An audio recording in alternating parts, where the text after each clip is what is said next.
are so back, y'all. I'm so happy to be here again. But hola, bienvenidos, buenas noches a las todos, and welcome back to another episode of Los Lobos de la Lucha, your weekly CMLL review show here at BC WrestlePod.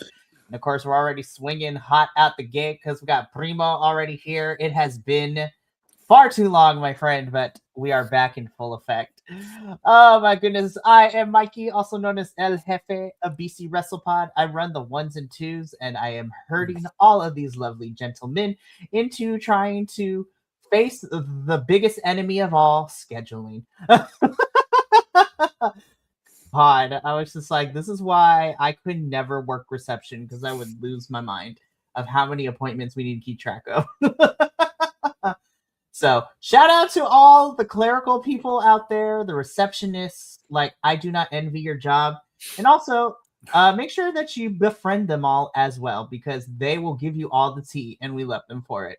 But of course, I am joined this evening by my lovable little bear partner in crime, Mr. Papa Oso himself, who I love the hats, and he has so many plethora of hats that you will be seeing probably throughout the year, and we're going to buy him some more because they're fun.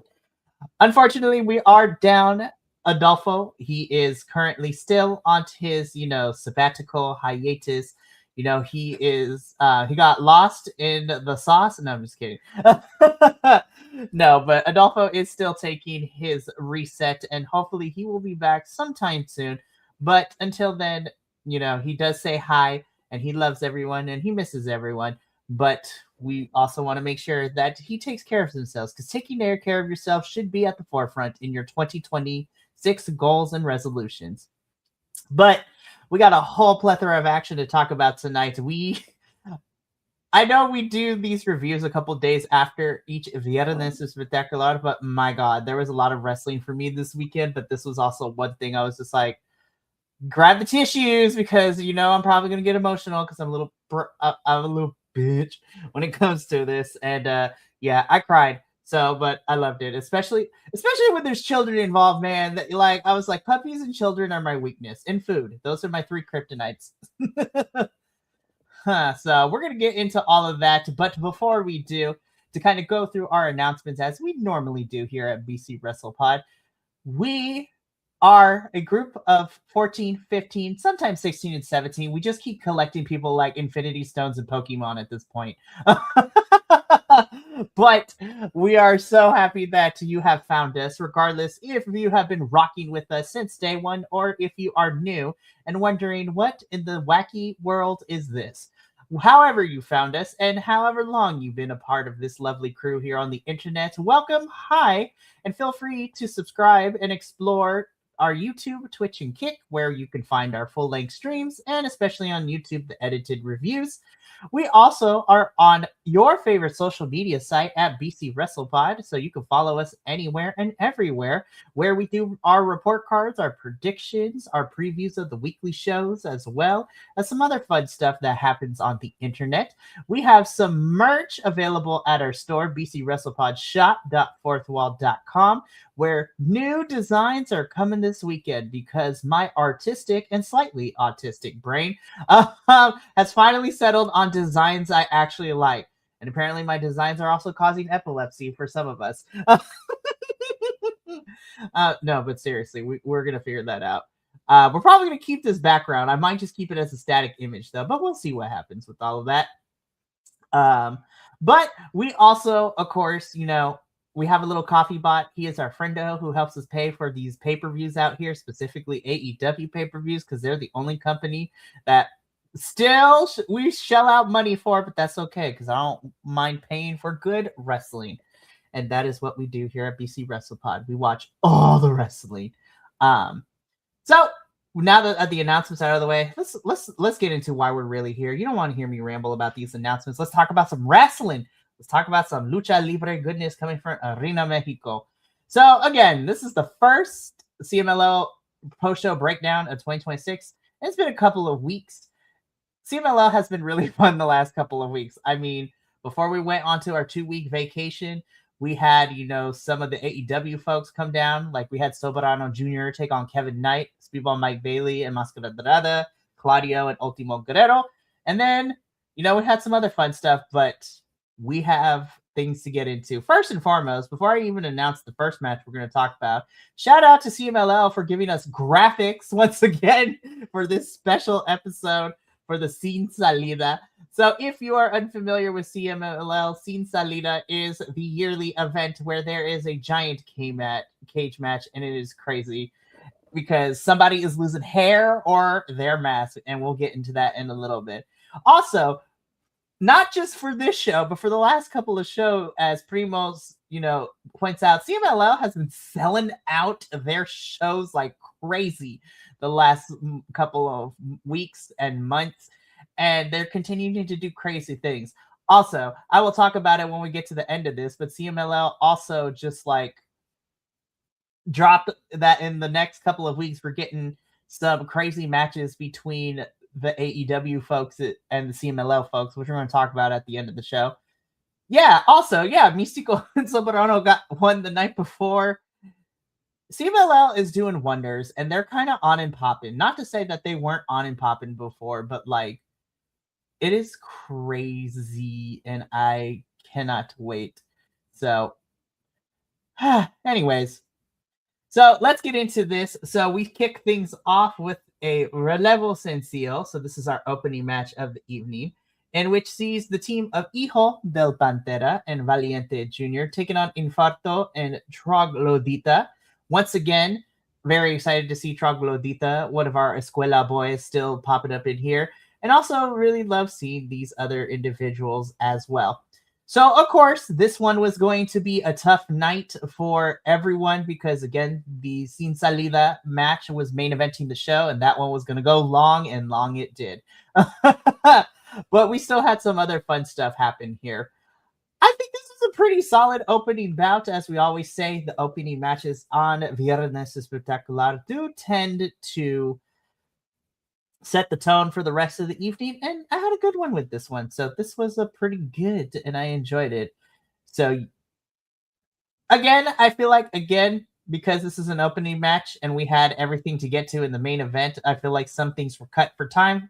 And so I kind of agree with Primo here that I wanted a little bit more in terms of time, but I did love this match between all four of these individuals. Papa Oso, this is the first, post-show of the year. What did you think of our opening match? I loved it. I thought it was great. I agree. I think it was too short, and I know why. But that sadly though, everything kind of felt rushed. Leading up to the main event, and which I guess can't be helped, and that's fine. But I mean, I really enjoyed this. And I love Valiente Jr. I mean, I like all four of these guys actually. Mm-hmm. But, and it is really neat to see Troglodita again because it's been a while since I've seen him. And back in the day when we first started this, he was here a lot, and then he just sort of went away. But so that was really neat when he was announced. I was like, "Yay! Oh, cool, he's back." But the other ones we've seen pretty regularly, but he's the only one that I hadn't seen in a while. And but I love this match, and again, I agree with everybody else. I think it just wasn't long enough. I felt like they had more to give, and but them's the breaks, I guess. But that was pretty good. Yeah. And I kind of agree with you, Primo. I would hopefully that these guys become the upper card in a few years as well. Because again, I have to remember that a lot of the newer guys are fairly young. Like we're talking still in their 20s and sometimes younger. I was just like, I swear, like brown and black folk like black don't crack, brown don't frown. Like it's crazy out here. But I agree, and I'm probably going to put that. I'm going to put that same comment for somebody a little bit later too when we talk about them a little bit later. But yeah, this is a very fun opening bout. Valiente Jr. and El Hijo del Pantera pick up the victory here in this Relevo Sencillo. And we move straight into our second match, which claps all around. one of my favorite boys. Both of my favorite boys is in this match. So here we do get a really fun Relampago match. So this is, of course, Titan versus Utani. Been loving that Utani is getting featured a lot within the last couple of weeks and even the last month or two. So he's also another person I really hope to see in the upper card in the next couple of years. Titan is always fantastic. You know, Mans is wrestling in CMLL, and whenever he goes to Japan, when they have him go over, is great. This was just a fun lightning match. Again, we cut some stuff because of what we got in our main event. So it did feel, I do appreciate that they almost went the full 10 minutes still with this one, which was really, really nice. And one of the benefits of having a Relampago match. But I'm biased. I love these two. I did enjoy this match. So I had a good time with this one. Papa, what did you think about this Relampago match? You know, it's funny because we're talking about time and everything, but I was like, yes, it will at least maximum get 10 minutes. So I was like, yes. Because, you know, I love both of these guys. I've really, really, really kind of grown to like Utani. I mean, you picked him as the one to watch for 2026. Yeah, absolutely. And because he's pretty spectacular, I have to say. And of course, Titan is just amazing. I just love watching him. And so I was excited when they announced these two were going to be wrestling each other. So this was sort of like a fantasy wrestling league pairing up. And then it happened. So I was like, yes. And I loved it. I thought this match was lit. And I thought they were going to go the full 10 minutes. I really did. I was like, yes. I love that. Papa also using the children speak in lit. Yeah. We love it. Clip it now. Mm-hmm. They're like, oh no, an old man used it. Now we can't use it anymore. Like, we love it though. We love you, Papa. It's fantastic. And so Agent Lo-Fi coming in too. Obviously, we need more from these two, but they got everything they could in that time frame. You know, still a fantastic match. Titan does go over and pick up the win against Utani here, but I'm really excited for these two, and I'm really looking forward to see. Again, we have a whole year to see where the journeys take for, well, pretty much everyone in CMLL. So very, very fun to see where we're going to go with these two. Alrighty, so we are going to, well, no, we're not going to take a break, but we kind of take a break in terms of like, oh, it's all CMLL talent, because when I saw for this, my little independent wrestling heart was full. Also, like, one of my favorites that I love Thurston over is also in here as well. On terms of the challenger side. But we get a New Japan Strong Tag Team championship match. And before I go into all of that, Primo putting Utani as his most improved in 2025, which we love. It's so good. And he said that Valiente Jr. was close, but Utani made the better leap on the card, had some main events, which he did. He was in the main event towards the tail end of the year, which was really fun to watch Utani be in like the main event scene. But back to this match. So we have our New Japan Strong Tag Team Championship match. So this is Los Hermanos Chavez, which is Angel de Oro and Niebla Roja, taking on some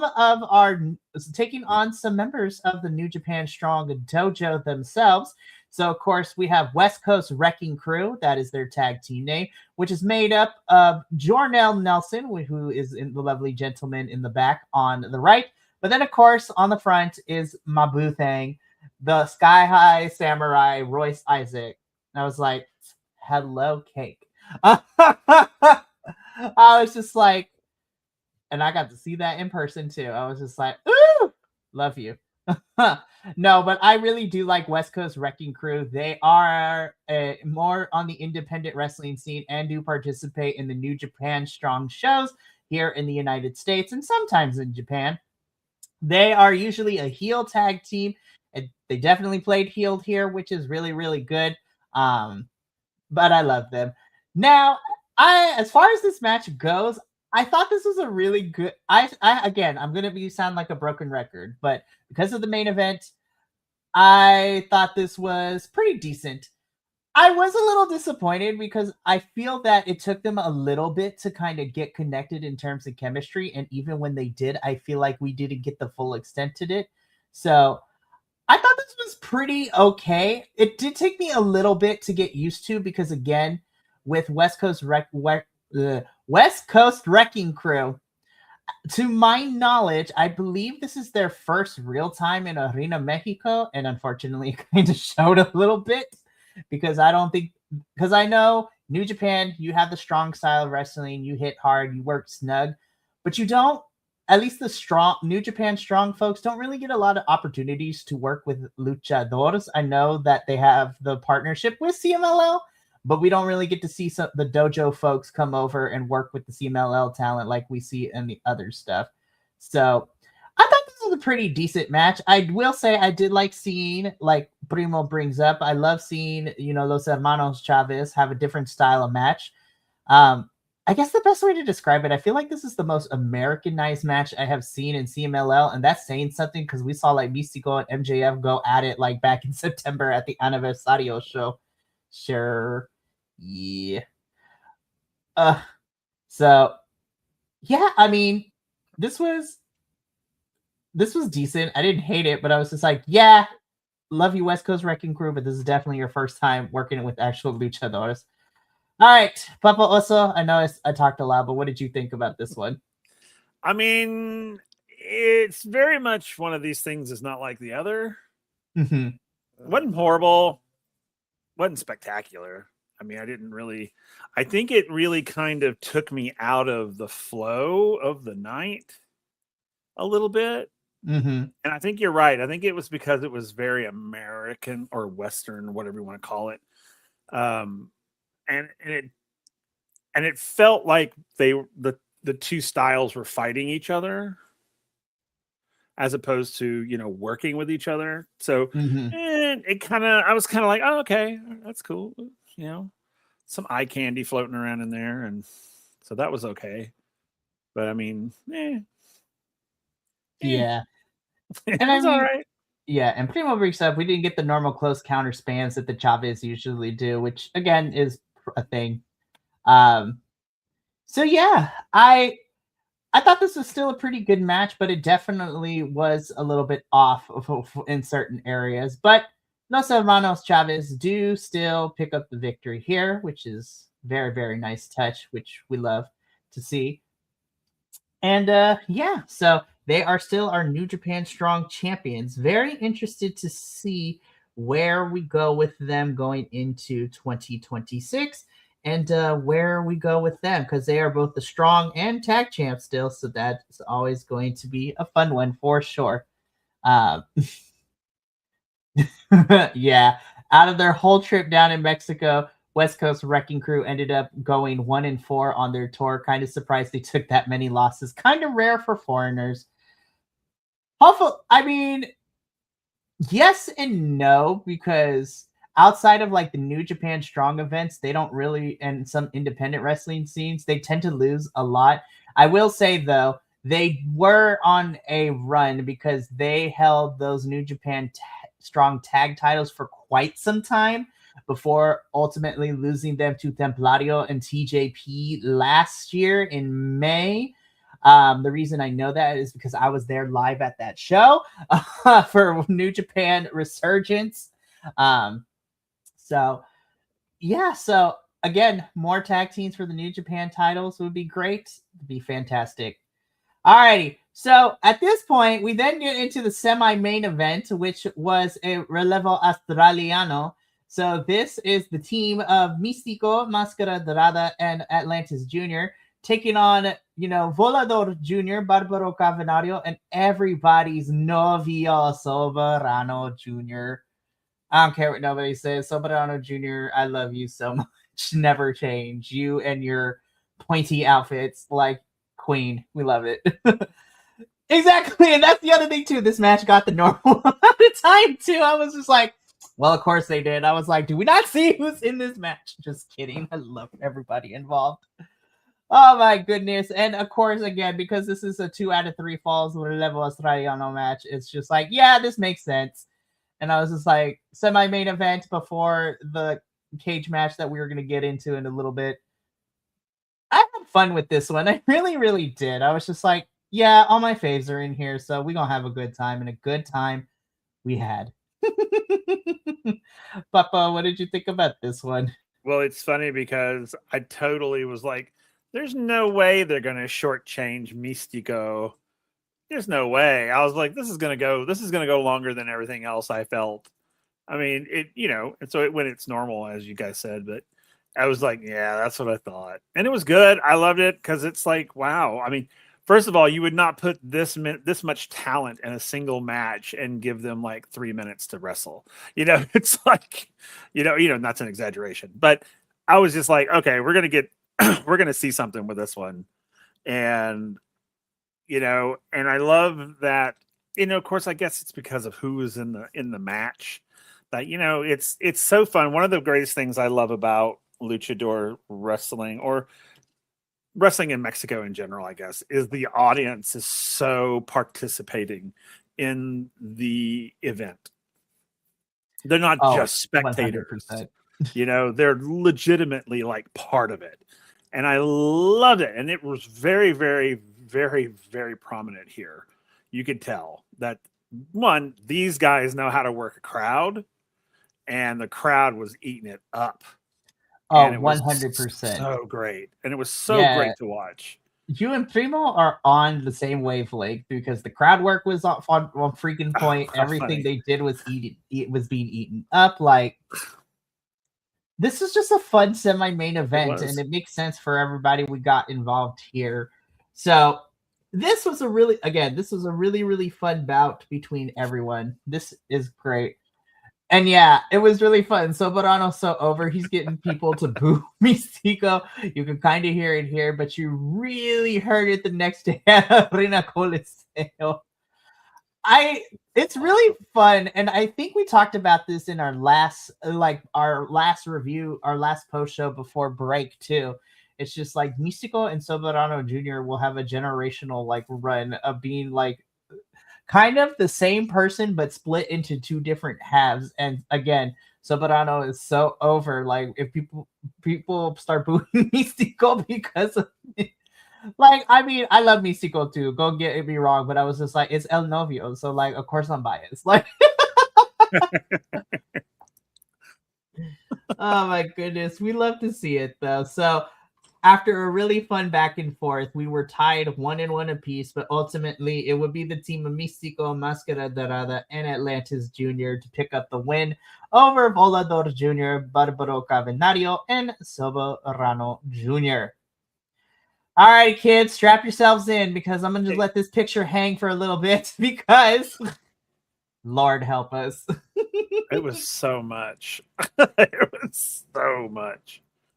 I mean, we said the same thing last year too with like how many people, but still, this was wild to me. So while we let this picture, so you could take a look at all 16 individuals that are a part of this match, in our main event of the show, we got our Sin Salida match, so which would end up becoming a mask versus mask. First and foremost, CMLL, shout out to y'all for doing like those like infomercial style like rules of how the match worked for those who are not unaware too. It's just like, and like watching the graphics of everything was great.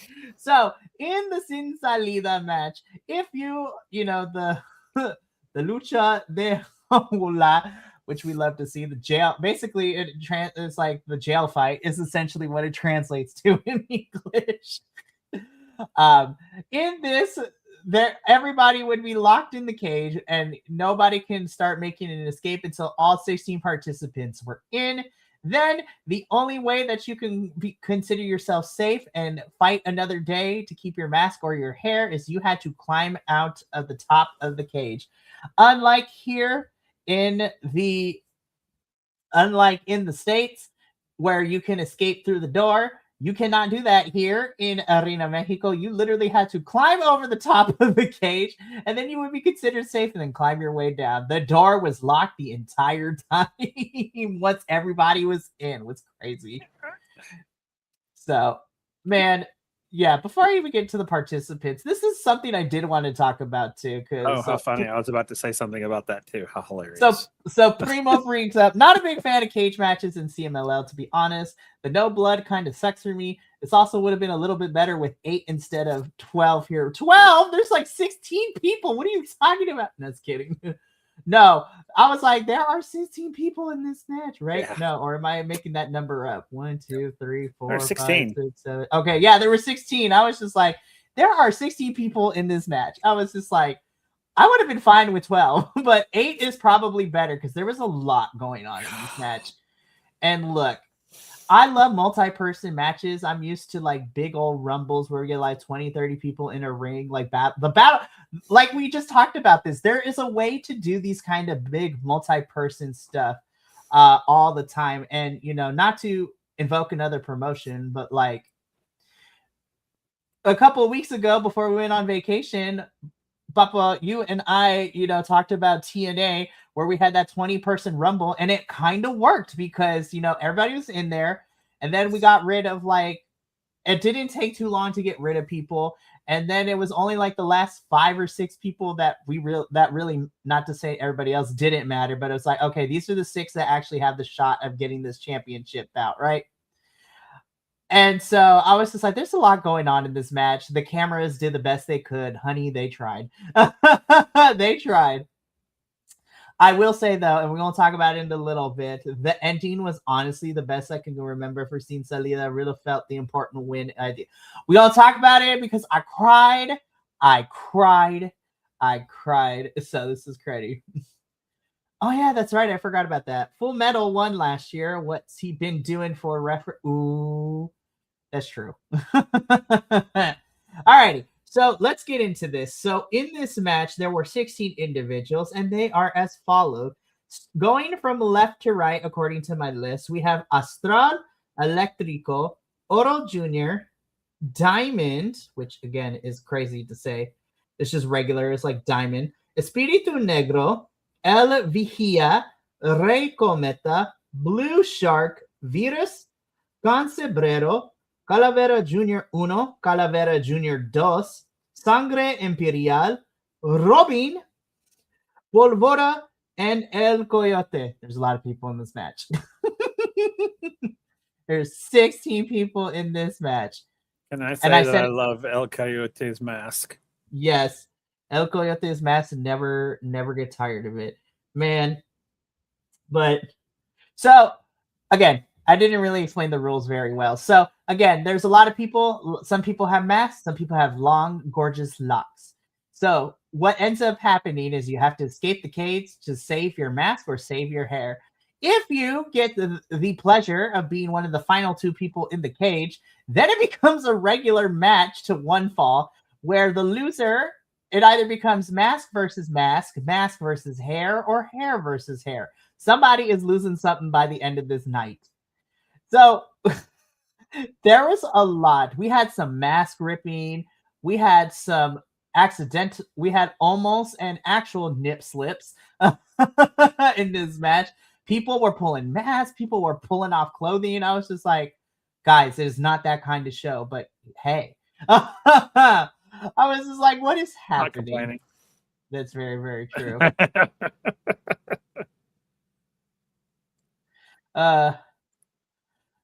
Hey, but you know what? That's also very true. These have generally been for people on their way out, or minis, like a show for people that are normally first, second match guys. This felt like building someone.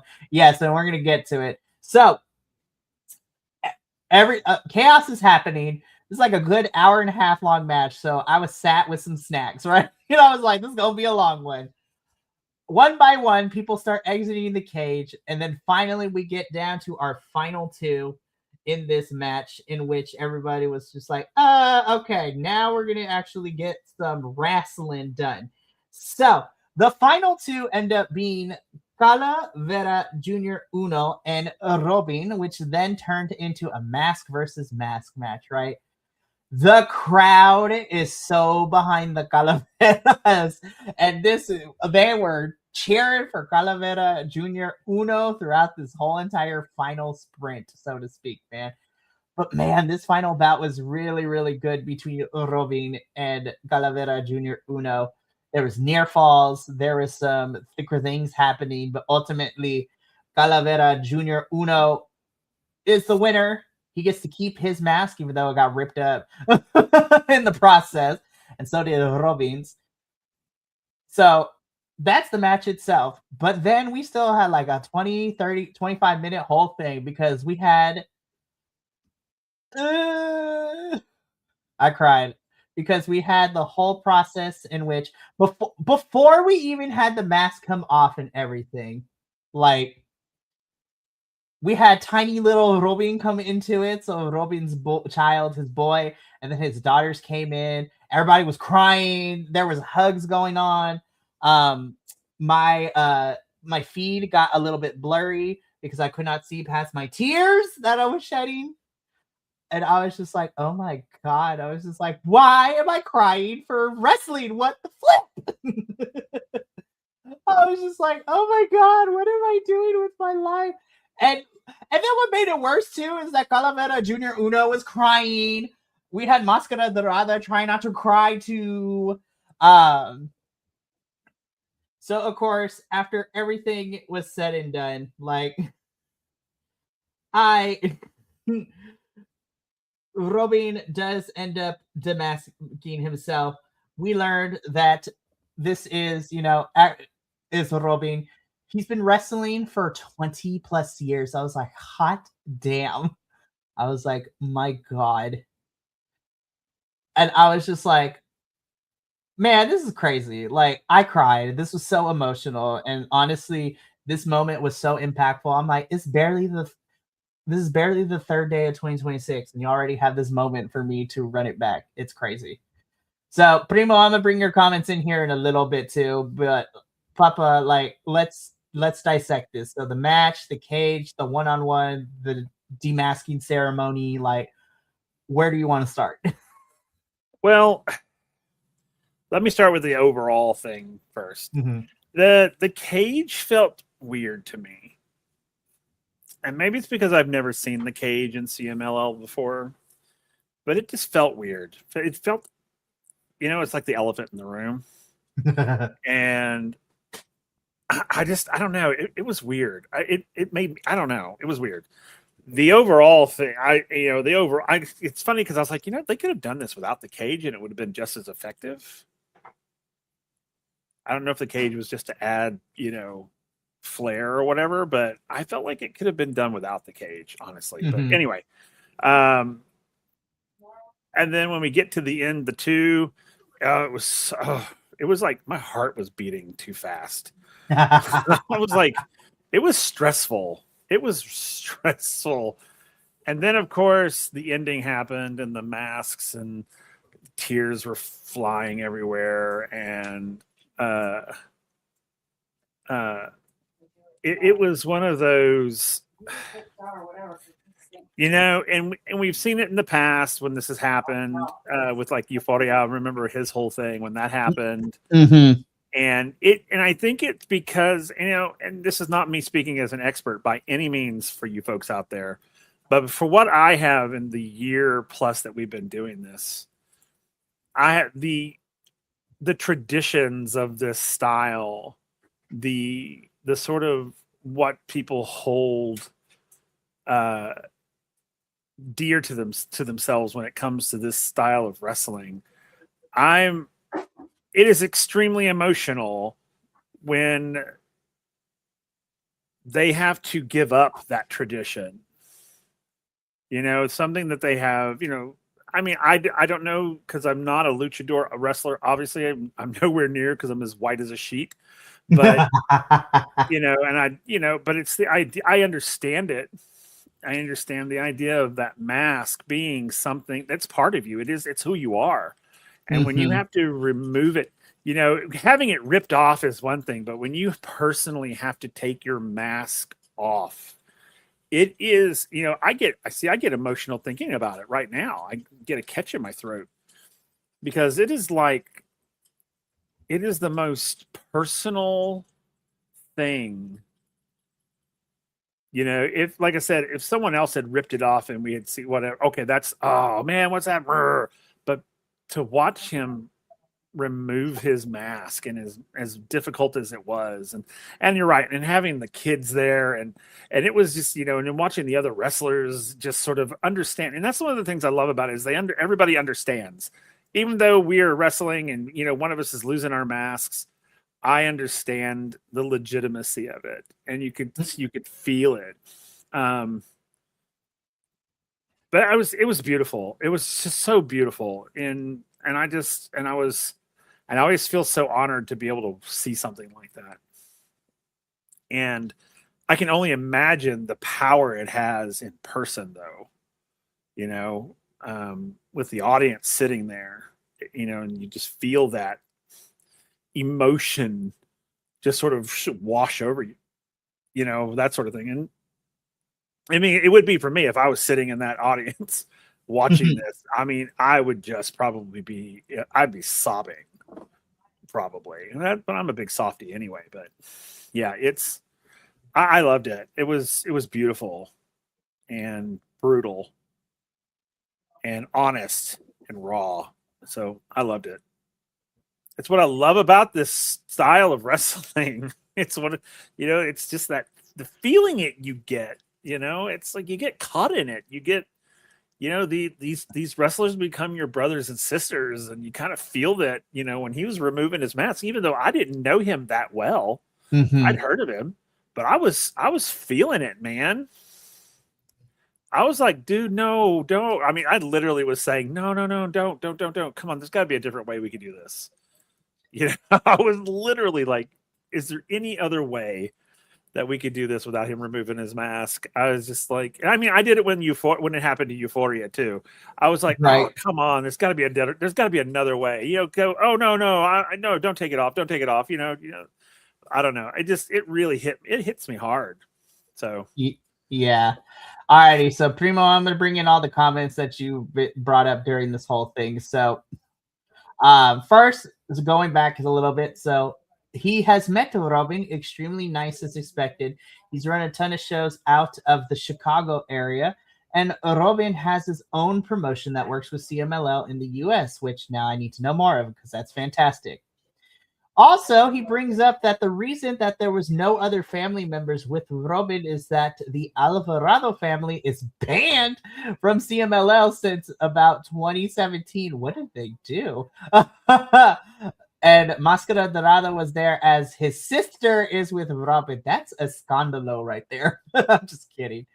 And then, I don't exactly know how, but Psycho Clown, who is a wrestler in AAA, and Robin are related. It's a pretty big family tree. They're from the Brasso line of luchadores. You may remember Super Porky, as he had a short stint in the Fed. God, that's a name that goes way back before my day. Oh my goodness. Now I'm interested. So, Primo, if next time you are here, I would love to know what happened and why the Alvarado family is banned from CMLL. I'm like, what they do? Be like, what they do? So, spill the tea, man. Spill the tea. Yeah, spill the lucha tea. That is what we're here for. Spill it. I was like, we are now a gossip column. I love it though. Alrighty, so yeah, this was just a way to end it. I love it. It's a long story and stuff went down. LOL. Alrighty, Primo. I know you don't do the social medias, but I know you're on one site, so I'm a direct message you if I can. Be like, spill that tea. Oh shit. Okay, tires may have been slashed. Oh shit. Now I'm invested. Okay, so Primo, we have homework to do. So I'm gonna reach out to you over the next couple of days, and I need all the tea so we can spill it when we come back. Oh man, but I mean tires may have been slashed. Hey, you know what? That's some Arena petty shit México, right there. CMLL is your own telenovela. We love it. But yeah, so before we say goodnight for the evening, we do have a preview of this upcoming week of CMLL goodness. So that's going to be a fun one. So let's get into it, shall we? Yeah, apparently not. So now, you know what? I'm not going to lie, Primo. If you can help us give us the stories and create the scripts, I am so willing to go out of my way to make like editorial style videos, even if they're like 3 minutes long. To be like, here is your weekly dose of Lucha gossip, and here is the feud that happened. I'm honestly down to. I know it sounds crazy to say, but I am so down to make like Lucha feud videos that are just like pop culture style. To be like on extra tonight. extra. I'd watch that God, so hard. I am so here for it. So, Primo, thank you for giving us more content ideas. We're going to reach out and talk about it a little bit. But for this upcoming Friday, for Viernes Espectacular, we do have some really fun stuff coming up. So, coming at us this Friday, we are kicking things off with a Relevo Australiano VIP match. So, that should be fun. We're getting Angelito, Caligula, and Pequeño Magia taking on Pequeño Polvora, Full Metal, and Rostro de Acero. Then in a Relevo Sencillo, we have Calavera Jr. 1 y Calavera Jr. 2 taking on Robin and Polvora. So Robin is going to be in action this Friday, which we love to see. Then in a Relevo Sencillo VIP, we have Max Star and Futuro taking on Mephisto and Euphoria. Then this next one has me interested because in a Relevo Australiano VIP, we have Star Black, Fugas, and Explosivo taking on Difunto, Barbosa, and a mystery partner. So we don't know who that gonna be, and it's 2/3 of Galeon Fantasma. So that should be very interesting. Then in the match Relampago, my body and my soul are not ready, but they are going to still be really, really fun. Mascara Dorada versus Titan in a 10-minute bout. And I was just like, yes. We love to see it. And then in the main event, por el Campeonato Mundial de Peso Semicompleto, CMLL. Of course, that is for the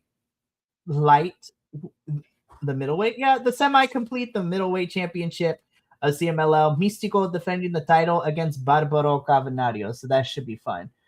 Oh, Primo, this is really good information. The VIP matches were voted best of the month on CMLL's site. Sweet! We love that for everybody, and I need to get on this voting action. We love to see it.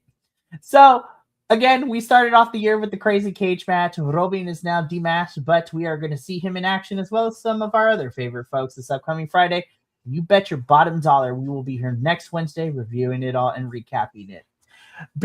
That's it for the review portion, but I do have a quick announcement because CMLL just dropped some stuff for us. Over the last couple of days, CMLL has been teasing some dates that happened to coincide with Friday the 16th, Saturday the 17th, and Sunday the 18th of January over the last couple of days. And so it's like, I wonder what is going to happen on Informa tonight to tell us. Well, we got that announcement, and CMLL just announced that at some point within those 3 dates, the following matches and people have been described.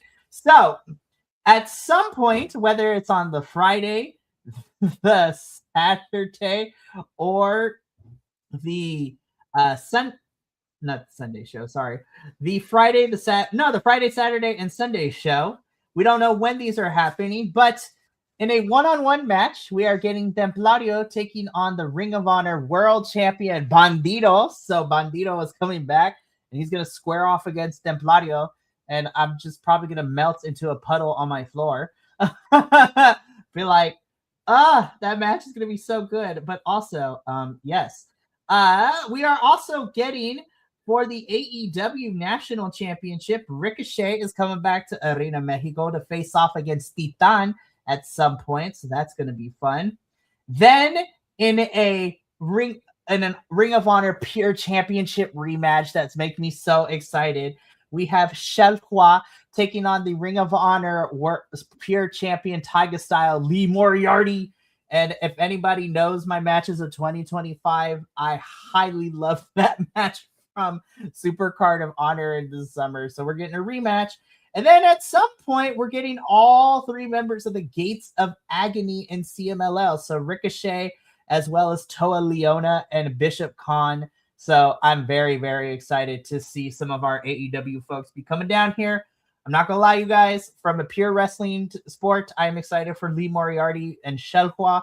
But from a, oh my God, they're going to fly everywhere and I'm going to melt because of bodies, Bandito and Templario is also at the top of my list. So really quickly, though, Primo coming in. If you guys haven't, you should very much vote.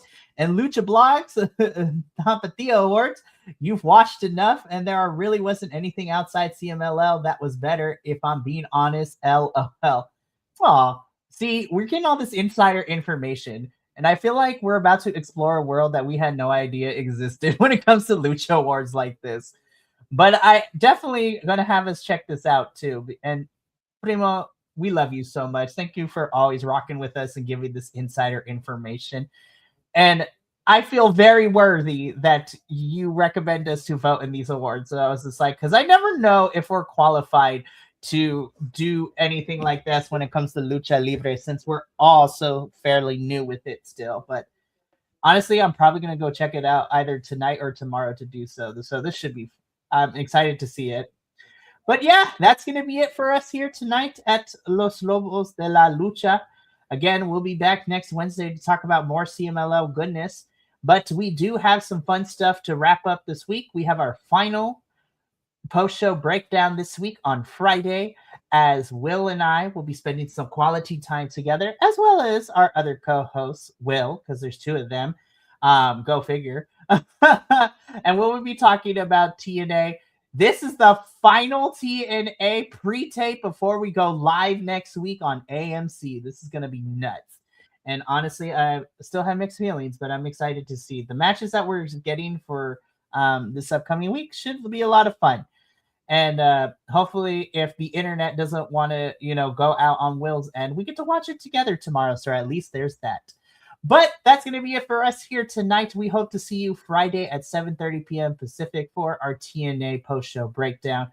But from all of us here at BC WrestlePod, remember, take care of yourself, love one another, stay biconic, and more importantly than anything, you always deserve to finish your story. We will catch you on Friday for TNA Wrestling post-show. But until then, sayonara, adios, and until next time, peace.